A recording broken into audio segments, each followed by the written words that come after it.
ဒီချက်ကြည့်ပါနော်ဒါကမဖြစ်မနေမွေးရမယ်မွေး site တွေပေါ့နော်ဒါမန်ပါတွေလည်းတခြားကြည့်ပေါ့နော်အားလုံးကျွန်တော်ရမိတ်ဆွေတငယ်ချင်းများအားလုံးဒါကျွန်တော်အကိုတို့စီကိုဘလို့ပို့ထားလဲဆိုတာနော်အကိုတို့လည်းသိပါတယ်နော်တခြားကြည့်ပါနောက်ပေါင်း30နောက်ပေါင်း9နောက်ပေါင်း10နောက်ပေါင်း9နော်ဒီ19 8ခွန်နော်ဒီ19 8ခွန်ကနော်ဒီမှာနောက်ထောင်3လုံးပေါင်း30နောက်ထောင်3လုံးပေါင်း9နောက်ထောင်3လုံးပေါင်း10နောက်ထောင်3လုံးပေါင်း9နော်19 8ခွန်လို့သူပြန်ဖြီထားတယ်အဲ့လိုဖြီလိုက်တာ ਨੇ နော်သူ့ရဲ့စောင်းမှာကျွန်တော်တို့သူ့ရဲ့ဒီ30ရဲ့စောင်းမှာ6ပိတ်ဒီ30ရဲ့ဒီ9ရဲ့စောင်းမှာ5ပိတ်ဒီ10ရဲ့စောင်းမှာ4ပိတ်ဒီ2ရဲ့စောင်းမှာ3အပိတ်လို့လုပ်ထားတယ်နော်ဒီ6543နော်ဒီ6543ကလည်း6ရက်ပါဝါ1နော်9ရက်ပါဝါ3ညနော်9ရက်ဒီ4ရက်ပါဝါ9တယ်3ရက်ပါဝါ8တယ်လို့ဖြီထားတယ်သူကဒီအောက်မှာတွေလည်းအများကြီးပေါ့နော်ဒီ site မှာဒါဒီအများကြီးဒီအောက်ကဟာတွေရောဆွဲလို့ရှိရင်ကြားနေမစိုးလို့ပေါ့နော်သူ့ရဲ့ဒီထောက်ချက်လေးတွေနဲ့နော်ယူပုံယူနည်းစနစ်လေးတွေကိုတော့ဒါပြသွားမယ်ပေါ့နော်အားလုံးကျွန်တော်ရဲ့မိတ်ဆွေတငယ်ချင်းများအားလုံးဒါအရင်ကောက်မှလည်းဒါကျွန်တော်တင်ထားတဲ့အကောက်ကဒီ69နော်69ဒီပွဲဥကနနော်အောင်ပြီးတော့အကောက်ကအရင်အကောက်ကပြုတ်ကျသွားလို့ပေါ့နော်ဒီ69ဒါမင်္ဂလာကနန်းကိုဒါကျွန်တော်တို့အောင်ထားတယ်ပေါ့နော်ဒါကျွန်တော်ရဲ့မန်ပါတွေလည်းသိပါတယ်နော်အရင်အကောက်ကပြုတ်ကျသွားတယ်အဲ့ဒီမှာဒီ30ဆောင်မှာ6ပိတ်နော်30ဆောင်မှာ6ပိတ်လို့လိုက်တာ ਨੇ ဒီနှလုံးပေါင်း6နော်ဒီ6ပိတ်နဲ့3ညပိတ်နဲ့ဒီနှလုံးပေါင်း6တစ်ချိန်2ချိန်3ချိန်မှာ6ထိပ်လို့ပြန်ဝင်ထားတယ်နော်ဒီ9ရက်ဆောင်မှာ5ပိတ်နော်ဒီ9ရက်ဆောင်မှာ5ပိတ်ကကျွန်တော်တို့ဒီနှလုံးပေါင်း5နော်8ထိပ်နဲ့9ထိပ်နဲ့နှလုံးပေါင်း5တဲ့အဲ့5တစ်ချိန်2ချိန်3ချိန်မှာ5ထိပ်လို့ပြန်ဝင်ထားတယ်ဒီ10ရက်ဆောင်မှာ4ထိပ်4ပိတ်နော်ဒီ10ရက်ဆောင်မှာ4ပိတ်ကကျွန်တော်ဒီ1ထိပ်နဲ့3ထိပ်နဲ့ဒီနှလုံးပေါင်း4တဲ့အဲ့4ရပဲကျွန်တော်တို့တစ်ချိန်2ချိန်3ချိန်မှာ4ထိပ်လို့ပြောင်းဝတ်ထားတယ်နော်ကျွန်တော်တို့ဒီခွန်ရက်ဆောင်မှာ3အပိတ်နော်နှလုံးပေါင်းခွန်ရက်ဆောင်မှာ3အပိတ်တယ်အဲ့3ကလည်းဒီနှလုံးပေါင်း3ကြောင်မလို့နော်တစ်ချိန်2ချိန်3ချိန်မှာ3ထိပ်လို့ပြောင်းဝတ်ထားတယ်အဲ့ဒီမှာ तू ကဖြီထားတယ်ဒီမှာကဖြီထားတဲ့ချိန်မှာ तू ကဒီ6တွေပေါ့နော်ဒီမှာ तू က2ဥက္ကရမှာ6အပိတ်6ပိတ်6ပိတ်6ပိတ်4ချက်လောက်ထားတယ်အဲ့6တွေကသူဘယ်ကဆင်းသက်လဲဆိုတော့ကျွန်တော်တို့ဒီ site မှာပေါ့နော်ဒီနှလုံးပေါင်းဒီ3လုံးပေါင်း4နော်ဒီ3လုံးပေါင်း4နော်ဒီ3လုံးပေါင်း4ဒီ3လုံးပေါင်း4အဲ့4တွေကပဲ4ရက်ပါဝါ9တွေသူဆင်းထားတာเนาะဒီ4တွေပဲလာထားလဲဆိုတော့ကျွန်တော်တို့ဒီမှာပေါ့เนาะဒီနှလုံးပေါင်း4เนาะဒီနှလုံးပေါင်း4ဒီနှလုံးပေါင်း4เนาะဒီနှလုံးပေါင်း4အဲ့4ချက်ကပဲဒီ4ချက်ဒီ4ချက်ကိုပေးထားတယ်ပေါ့เนาะအဲ့ဒါတွေရှင်းပြမှာဆိုတော့ဒီ site မှာရှေ့ကြီးပေါ့เนาะသူဘာလို့ပေးထားတာလဲဒီဟာလေးဘာလို့ပေးထားတာလဲဆိုတော့ကျွန်တော်တို့တိကျကြည့်ပါကျွန်တော်ရဲ့မိတ်ဆွေငယ်ချင်းများအားလုံးဒါကျွန်တော်ကနန်းတစ်ခွက်ကိုပေါ့တန်တန်လေးနဲ့ပေးထားတာမဟုတ်ဘူးเนาะပြမယ်ဆိုရင်တော့အများကြီး line နေရမကောင်းလို့ဒါကျွန်တော်ကเนาะတောင်းတော့ဟာလည်းမပြပဲနဲ့ထိန်ချန်ပြီးခြံထားတာပေါ့เนาะဒီနှလုံးပေါင်း3နဲ့ဒီနှလုံးပေါင်း3နဲ့เนาะဒီနှလုံးပေါင်း3နဲ့เนาะဒီနှလုံးပေါင်း3လို့သူ3 4ချက်ဝင်ထားလို့ဒီ198ခွန်တွေကလည်းဝင်ထားတယ်ပေါ့အဲ့198ခွန်တွေကလည်းဒီမှာ198ခွန်လို့ဖြီထားတယ်ဒီ6တွေကလည်းဒီမှာ1398လို့သူဖြီထားတယ်တခါကသူကဒီ6ဘိတ်တွေကလည်းဒီ4တွေကလည်း6တွေဝင်တယ်เนาะအဲ့လိုဝင်ပြီးတော့ကျွန်တော်တို့ဒီ6ထိပ်နဲ့6ဘိတ်နဲ့နှလုံးပေါင်း9တဲ့9ရက်ပါဝါ30ဒီ30ရဖြီထားတာဗျเนาะဒီနောက်ပေါင်း30ရเนาะဒီနှလုံးပေါင်း9လို့ဖြီထားတယ်ပါဝါတွေသူလိုက်ဖြီထားတယ်ပေါ့ဒီနှလုံးပေါင်း9ရက်ပါဝါဒီ9ထိပ်နဲ့9အပိတ်နဲ့4တယ်ဒီ8ရက်ပါဝါဒီ4ထိပ်နဲ့9အပိတ်နဲ့3တယ်ဒီခွန်ရက်ပါဝါเนาะကျွန်တော်တို့ဒီ3ထိပ်နဲ့9အပိတ်နဲ့1တယ်ခွန်ရက်ပါဝါတွေသူအဲ့လိုတွေဖြီထားတယ်ပေါ့သူကလည်းဒီမှာလည်းလာထားတယ်เนาะကျွန်တော်တို့ဒီ6ရက်ပါဝါ1တယ်เนาะ9ရက်ပါဝါ3ညတယ်4ရက်ပါဝါ9တယ်3ရက်ပါဝါ8တယ်အဲ့မှာတစ်ချိန်2ချိန်3ချိန်4ချိန်မှာနှလုံးပေါင်း9တယ်เนาะဒီ3ညနေတစ်ချိန်2ချိန်3ချိန်4ချိန်မှာနှလုံးပေါင်း10တယ်ဒီ9ကနေတစ်ချိန်2ချိန်3ချိန်4ချိန်မှာနှလုံးပေါင်း1တယ်ဒီ8ကနေတစ်ချိန်2ချိန်3ချိန်4ချိန်မှာနှလုံးပေါင်း2တယ်เนาะ9 3ည1 2လို့သူထည့်ထားတယ်ကြည့်တဲ့ဒီ site က3ချနိုင်3ချတယ်လို့ရတယ်เนาะဒါအားလုံးကျွန်တော်ရမိတ်ဆွေငယ်ချင်းများအားလုံးဖရင်ရတော့ဒီကလာထားတာเนาะဖရင်ရတော့ဒီကလာထားတာဒီအောက်မှာအများကြီးထည့်ထားတယ်ပေါ့เนาะကျွန်တော်တို့ဒီဟာတွေတိအောင်သွားတယ်ပေါ့အဲ line လေးကောင်းလို့ပေါ့เนาะကျွန်တော်တို့ဒီဟာတွေတိအောင်သွားတယ်ပေါ့ဒီ9ထိုင်နဲ့ပေါင်းပေါ့เนาะ9ထိုင်နဲ့ပေါင်းเนาะကျွန်တော်တို့ဒီနှလုံးပေါင်း9နဲ့ဒီနှလုံးပေါင်း9တဲ့ဒီနှလုံးပေါင်း6တဲ့ခွန်9 6သူ့ရဲ့ဒီဘက်နှစ်မှာเนาะကျွန်တော်တို့ထွက်တယ်ဗျเนาะခွန်6 5လို့လိုက်တယ်เนาะဒီပထိန်တွေကဒါအများကြီးပါဒါဟုတ်เนาะ4 5 4 1 9ထိုင်နဲ့ပေါင်းတယ်เนาะ4 3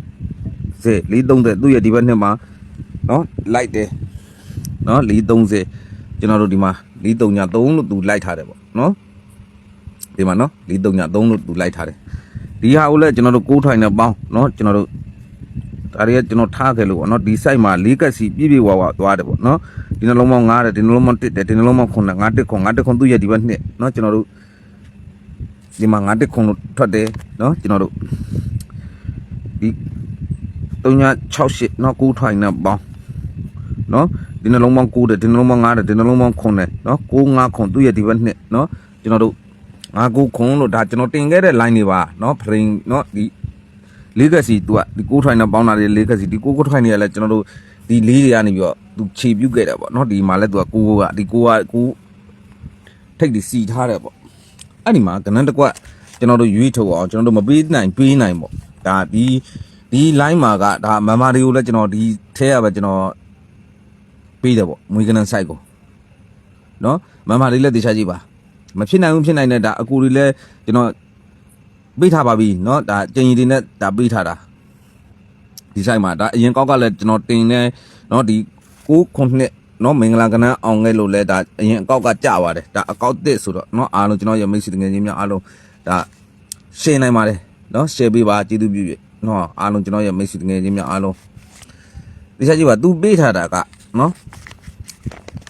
ဒီ4နှစ်စက်တိုင်ပါเนาะ6ဘိတ်ရဒီဘက်နှစ်6ဘိတ်ရဒီဘက်နှစ်ဒီ6ဘိတ်ရဒီဘက်နှစ်6ဘိတ်ရဒီဘက်နှစ်မှာ तू မပေးနိုင်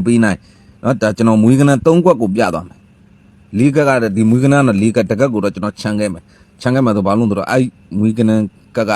เนาะကျွန်တော်ကြိုက်ဆုံးကနန်းမို့လို့ကျွန်တော်ခြံခဲ့တာเนาะဒီမွေးကနန်းတွေကလည်းမမွေးသင့်အကူတွေလည်းစဉ်းစားကျွန်တော်ကပေးနိုင်တဲ့ထင်လို့ဒါကျွန်တော်ကပြပေးတာเนาะအကူတွေအုံနောက်နဲ့လည်းစဉ်းစားเนาะအားလုံးကျွန်တော်ရမိတ်ဆွေတကယ်ချင်းများအားလုံးဒီချက်ကြည့်ပါเนาะရန်နေရင်တော့เนาะကျွန်တော်တို့ဒီနှစ်ခွန်ရှစ်เนาะကျွန်တော်တိုးပေးမယ်เนาะဒီကနောပေါ့เนาะခါသုံးလုံးခုဒီကျွန်တော်ဒါတွေလည်းဖြီးပြထားပြီပေါ့เนาะဒီကိုထိတ်เนาะ၄ချက်เนาะကိုပိတ်၄ချက်ပေါ့เนาะဒီနှစ်ခွန်ရှစ်ပေါ့เนาะအဲ့နှစ်ခွန်ရှစ်ကကျွန်တော်တို့သူ့ရဲ့တစ်နှစ်ချမှာ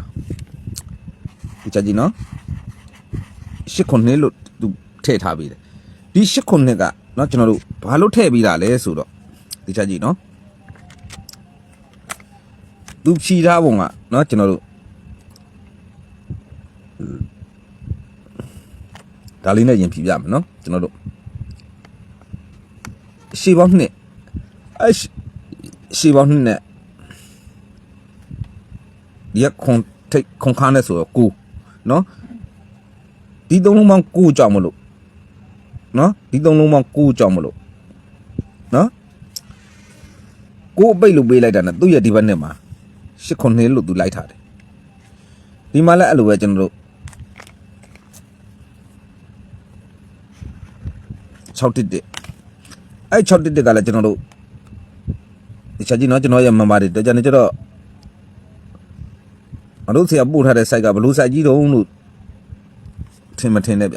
မထင်နဲ့ဆိုတာဘာလို့လဲဆိုတော့ကျွန်တော်ကเนาะအကူဒီစီလို့လွယ်အောင်လို့ကျွန်တော်ကနန်းကတ်ကိုเนาะကနန်း site ကိုဆွဲပြီးပို့တယ်เนาะဒီ Viber တဲ့လဲ site ကရှေ့ကြီးပို့လို့မရဘူးเนาะအဲ့ဒါကြောင့်မလို့ဒီရှေ့ပေါင်း9နဲ့3ညခါနဲ့လဲ9တယ်เนาะဒီချက်ကြီးအဲ့ဒါကြောင့်မလို့လဲ3ညခွန်လို့လိုက်ပေးထားတယ်ပေါ့เนาะဒီမှာလည်းအဲ့လိုပဲကျွန်တော်တို့ဒီရှေ့ပေါင်း1နဲ့8ခါနဲ့9ထားတယ်ပေါ့เนาะအဲ့9လို့လဲ98เนาะဒီချက်ကြီးเนาะရှေ့ပေါင်း1နဲ့ခွန်ခါနဲ့เนาะဒီ3လုံးပေါင်း9အဲ့9ကเนาะကျွန်တော်တို့ဒီခွန်နှစ်ခွန်8ပေါ့เนาะနှစ်ခွန်8ခါ3လုံးထောင်းတဲ့ဒီသူ့ရဲ့အောက်မှာရှေ့ပေါင်း9လို့တည်ထားတယ်เนาะဒီရှေ့ပေါင်း9ကလည်းမြုံကြเนาะကျွန်တော်ကလည်းပြောရမကောင်းเนาะကျွန်တော်တို့ဒီ3လုံး9တယ်เนาะဒီရှေ့ပေါင်းနဲ့เนาะခွန်ခါနဲ့เนาะဒီ3လုံး9တယ်အဲ့9ကကျွန်တော်တို့ဒီမှာ9အပိတ်လို့တည်တာနဲ့เนาะသူ့ရဲ့ဒီဘက်နှစ်ကို8ခုနှစ်လို့လိုက်ထားတယ်เนาะသူလိုက်ရတဲ့အကြောင်းကကျွန်တော်တို့ဒီရှေ့ပေါင်း9ဒီရှေ့ပေါင်း9လို့ထည့်လိုက်တာနဲ့ခဏလေးเนาะ ဒီရှေးပေါင်း9လို့ထည့်လိုက်တာနဲ့ကျွန်တော်တို့ဒါလေးရတဲ့သက်ဆိုင်တယ်ပေါ့နော်ဒီက9ပိတ်နဲ့ဒီရှေးပေါင်း9နဲ့ကို4လို့ထည့်ထားတယ်အဲ့4ကကျွန်တော်တို့ဒီ9ပိတ်နဲ့ဒီရှေးပေါင်း9နဲ့ကို4လို့ထည့်ထားတယ်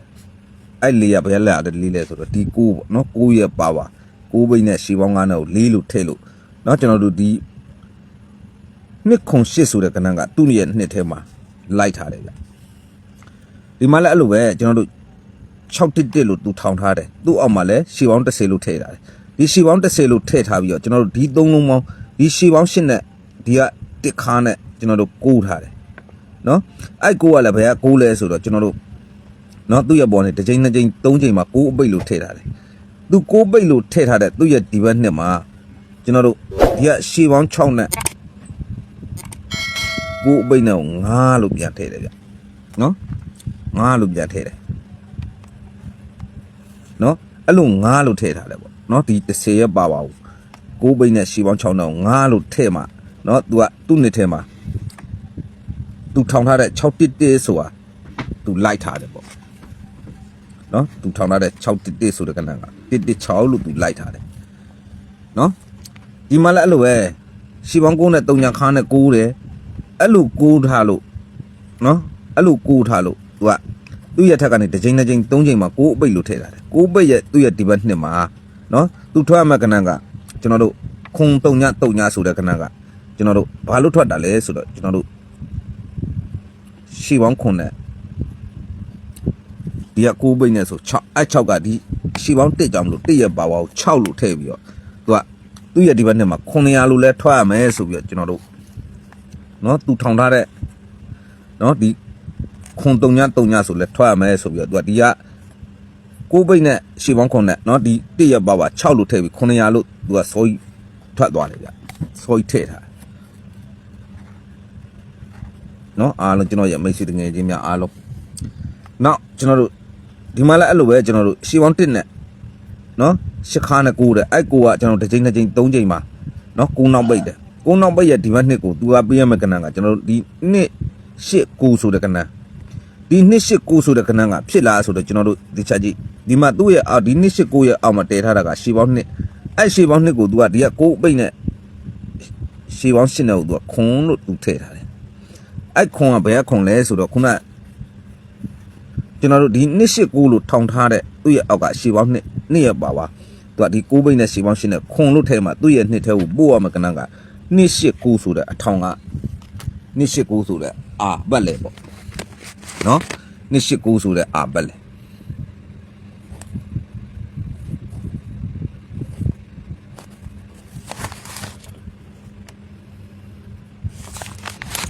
ဒီချက်ကြီးနော်ကျွန်တော်ရဲ့မိတ်ဆွေတငယ်ချင်းများအားလုံး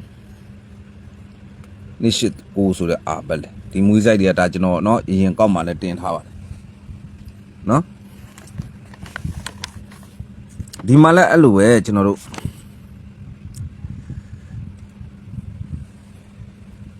ဒီကောင်လေးကနော်ကျွန်တော်တို့ဒီရှေးပေါင်း2နဲ့ခွန်ခါနဲ့9တယ်အဲ့လို9လို့ထည့်လို့ရှိရင်ဒီကခွန်ခါကိုခွန်ရဲ့နှစ်ခတ်3ညအပိတ်လို့ဝင်လိုက်တာ ਨੇ နော်3ညအပိတ်လို့ဝင်လိုက်တာ ਨੇ ကျွန်တော်တို့ဒီမှာခွေထားတဲ့ကျွန်တော်တို့နှစ်3ညဆိုတဲ့ကဏ္ဍကကျွန်တော်တို့သူ့ရဲ့ဒီဘက်နှစ်မှာကျွန်တော်တို့3ညနှစ်လို့သူလိုက်ထားတယ်ဒီရှီရွဲနဲ့တက်ခါနဲ့နော်ရှီပေါင်းရှင်းနဲ့တက်ခါနဲ့9တယ်သူဝင်လိုက်တဲ့ဒီ3လုံးပေါင်း9လို့ဝင်လိုက်တဲ့ဒီတက်ခါကို1ရနှစ်ခက်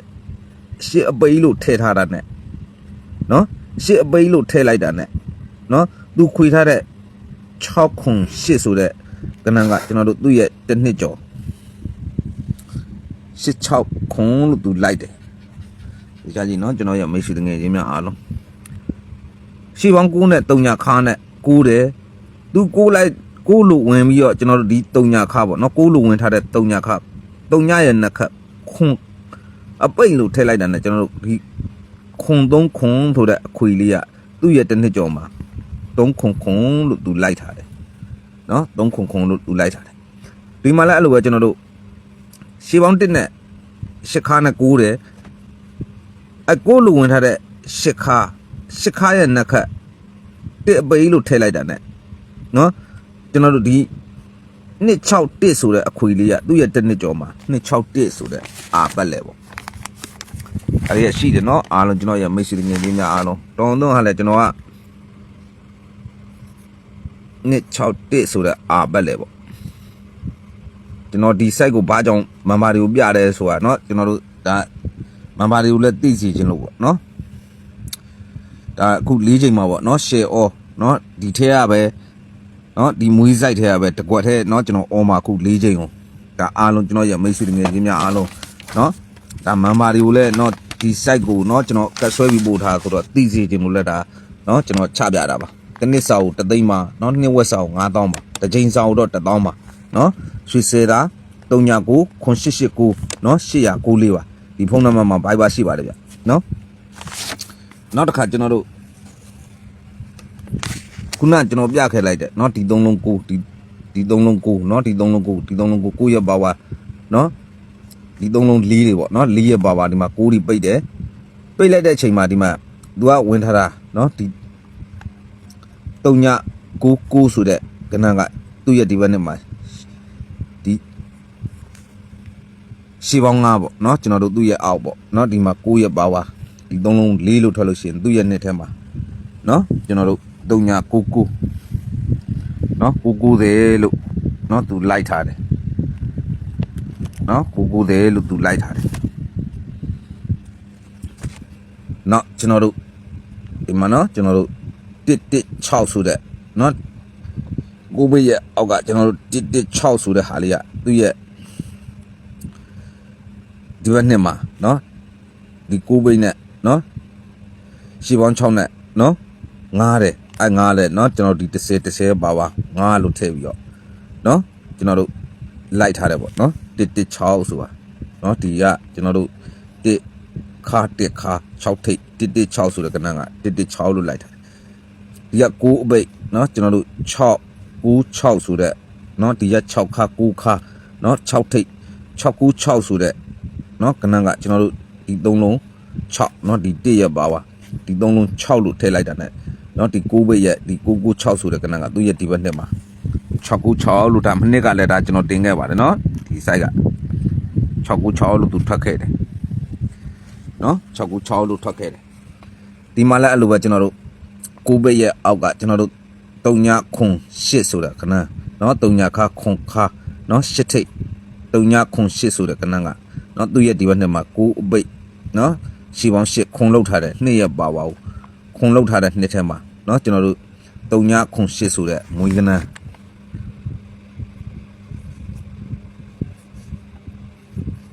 အာပေါ့เนาะ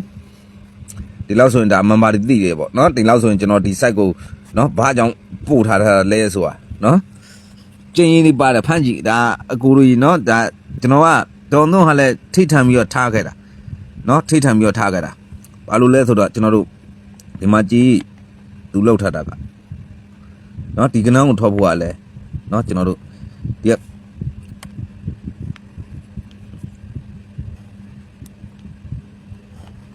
ဒီ3လုံး9တယ်ဒီ3လုံး8တယ်ဒီ3လုံး9တယ်ဒီ3လုံး6တယ်เนาะ9896အဲ9896ကဘယ်ရရှိလဲဆိုတော့ကျွန်တော်တို့ဒီချက်ကြည့်ပါကျွန်တော်ရဲ့မေးရှိငယ်ချင်းများအားလုံးเนาะအဲ9896ကဒီနှလုံး9တယ်ဒီနှလုံး8တယ်ဒီနှလုံး9တယ်ဒီနှလုံး6တယ်9896ခုနကျွန်တော်ပြခဲ့တဲ့ဒီ9ထိုင်နေပေါ့เนาะဒီကအောက်ကတော့ကျွန်တော်မပတ်သက်လို့ဆိုပြီးတော့ကျွန်တော်မဆွဲတာပေါ့เนาะဒါဆွဲမယ်ဆိုရင်တော့အများကြီးပေါ့เนาะဒီ9896တွေပေါ့เนาะ9896တွေဒီမှာဖြီလို့ဒီကနန်းတွေဒါပို့တယ်ပေါ့ဗျာနော်ကျွန်တော်တို့နောက်ဒီစားကြည့်ပါเนาะကျွန်တော်ရဲ့မိတ်ဆွေငယ်ချင်းများအားလုံးဒီကထိတ်နဲ့ဒီခွန်းနဲ့တစေတယ်တစ်တယ်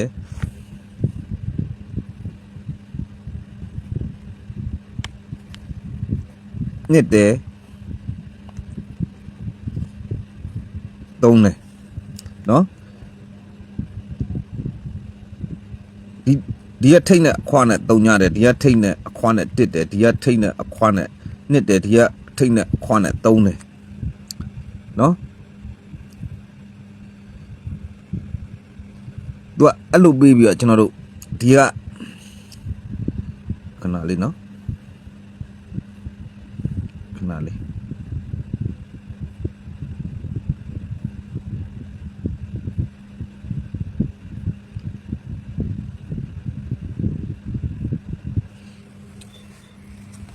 သူကထည့်ထားတာဒီ line လေးမှာကနော်ကတိကတ်ထည့်လေးတွေသူထည့်ထားတာမို့လို့နော်အားလုံးကျွန်တော်ရဲ့မိတ်ဆွေငယ်ချင်းများအားလုံး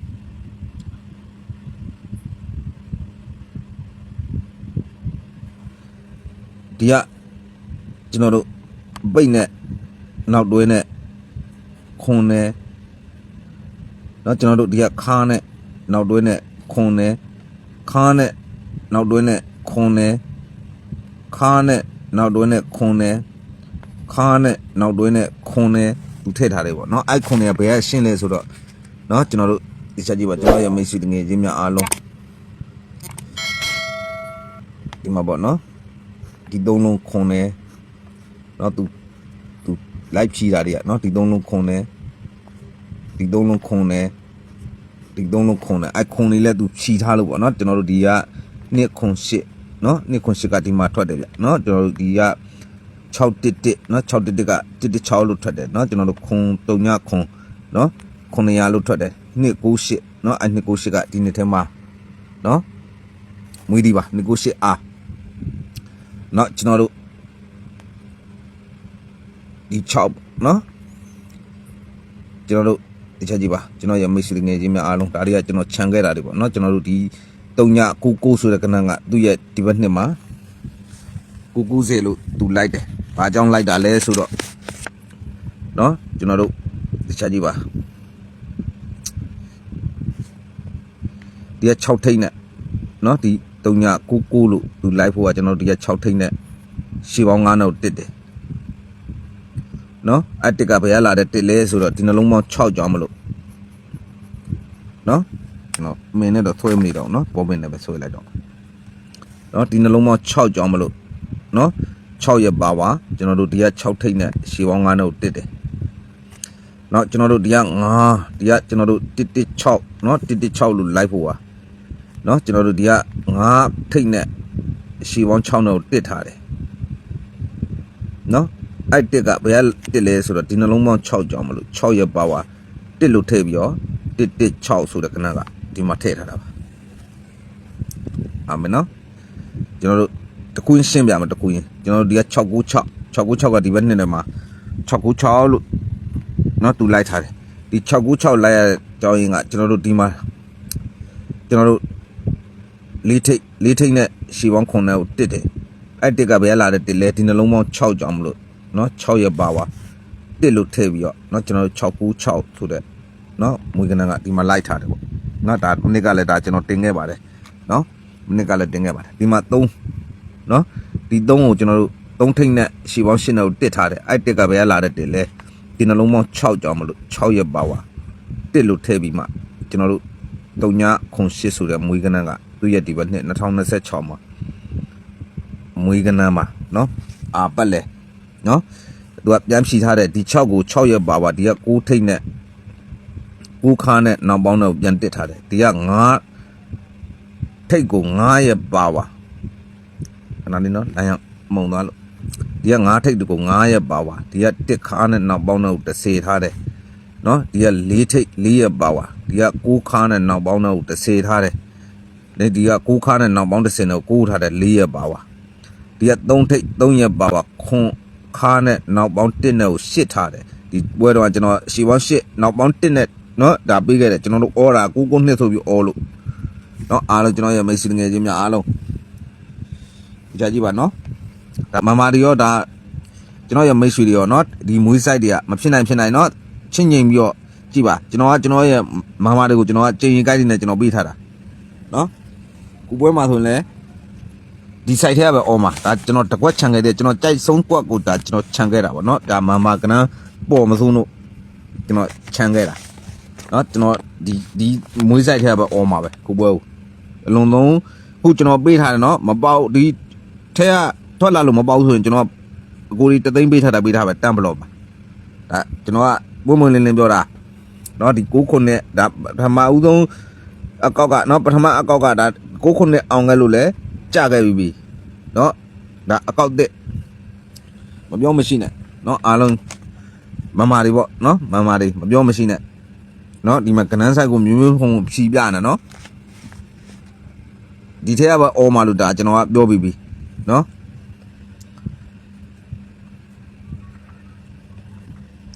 နော်ကျွန်တော်တို့ဒီမှာပေါ့နော်နှစ်3ညနော်သူ့ရဲ့တနစ်ချပေါ့နော်နှစ်3ညဆိုတဲ့ကနန်းကလည်းနှစ်3ညနှစ်လို့သူလိုက်ခဲ့ပြီ6ခွန်8နော်သူ့ရဲ့တနစ်ချနော်ကျွန်တော်တို့6ခွန်လို့လည်းသူလိုက်ခဲ့ပြီနော်ခွန်3ခွန်သူ့ရဲ့တနစ်ချ3ခွန်လို့လည်းလိုက်ခဲ့ပြီနှစ်6တစ်သူ့ရဲ့တနစ်ချနှစ်6တစ်ဆိုတဲ့မွေးကနန်းနော်အာပတ်လေနော်အားလုံးကျွန်တော်ရဲ့မိတ်ဆွေတငယ်ချင်းများအားလုံးနော်ကံကောင်းကြပါသည်နော်မွေးကနန်း3ခွက်တစ်ခွက်ကတော့ကျွန်တော်ခြံခဲ့တယ်မွေးကနန်းဒီ site ထဲမှာကျွန်တော်4ခွက်ကျင်ကြီးတွေနဲ့ဒါသူ့ကျိန်နဲ့သူနော်အော်ယုံမဲ့အကိုတွေနော် like ထိုးရမလို့ဘူးဒါကတော့မွေးကနန်း site တွေတောင်းလို့ဒါကျွန်တော်နော်မဖြစ်နိုင်အကိုတွေလည်းစဉ်းစားပွဲလောလောတဲ့ပွဲဥမှာ6ဘိတ်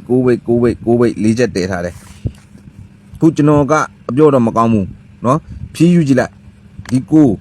9ရပါပါဒီ3လုံး4တယ်ဒီ10ရပါပါဒီ3လုံး5တယ်ဒီ1ရပါပါဒီ3လုံး6တယ်ဒီ2ရပါပါဒီ3လုံး9တယ်ဒီလောက်ဆိုရင်ကိုသဘောပေါက်ပြီနော်ဒီလောက်ဆိုရင်ကိုသဘောပေါက်ပြီသူဖြီးချက်တွေက၄ကက်စီပြည့်ဝါတယ်ဒီ6ထိုင်နဲ့ပေါင်းတဲ့ဟာတွေလည်း၄ကက်စီပြည့်ဝါတယ်နော်ဒီထဲမှာပဲနော်အားလုံးကျွန်တော်ရဲ့မိတ်ဆွေငယ်ချင်းများအားလုံးဒီဟာတွေလည်းနော်အကုန်တန်းဖြီထားတယ်သူနော်ဒါ line လေးနော် line လေးကောင်းလို့ပေါ့နော် line လေးကောင်းလို့ဒါကျွန်တော်နော်အကုန်ဖြီပြတာခါတိုင်းဒီလောက်ကိုကျွန်တော်ဖြီမပြဘူးနော်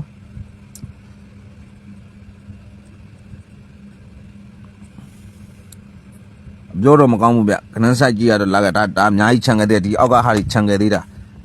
နော်ကျွန်တော်တို့အဲ့ကိုးတွေကပေါ့နော်ကိုးတွေကသူဝင်ထားတာတွေရှိသေးတယ်ဗျ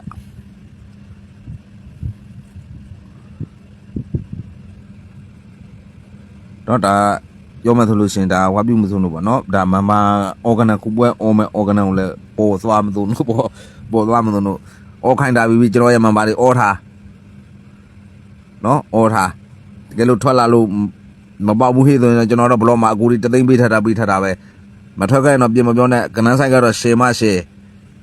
ကျွန်တော်ပို့လိုက်လို့ရှင်ကွာဆိုတခါတည်းအတက်တဲ့ကြီးနော်အဲ့တဲ့ကြီးကိုအော်ရပါနော်တဲ့ရက်လဲအော်ခိုင်းထားတာနော်ဒီမှာလဲမွေးဆိုင်လဲကျွန်တော်ပြပြီးပြီ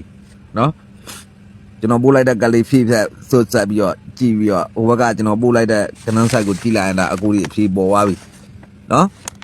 တနစ်စာနော်ဒီ2026တနစ်စာကိုတသိန်းမှာနှစ်ဝက်စာကို9000ပါတစ်ချိန်စာကိုတော့တသိန်းမှာနော်ရွှေစေတာ39ခွန်889နော်ဒီဖုန်းတစ်လုံးပဲကိုင်းပါတယ်နော်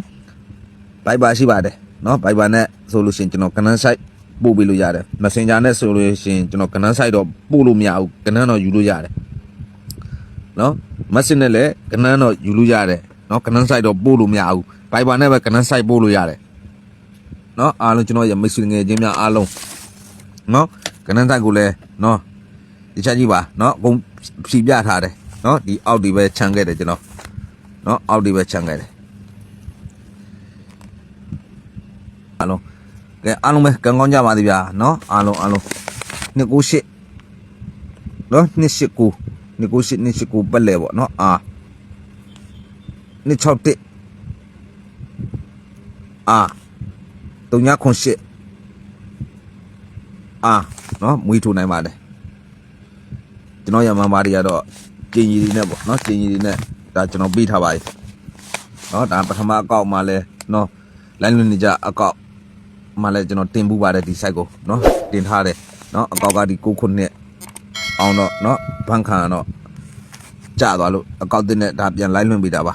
နော်အားလုံးပဲနော်ကံကောင်းကြပါသေးဗျ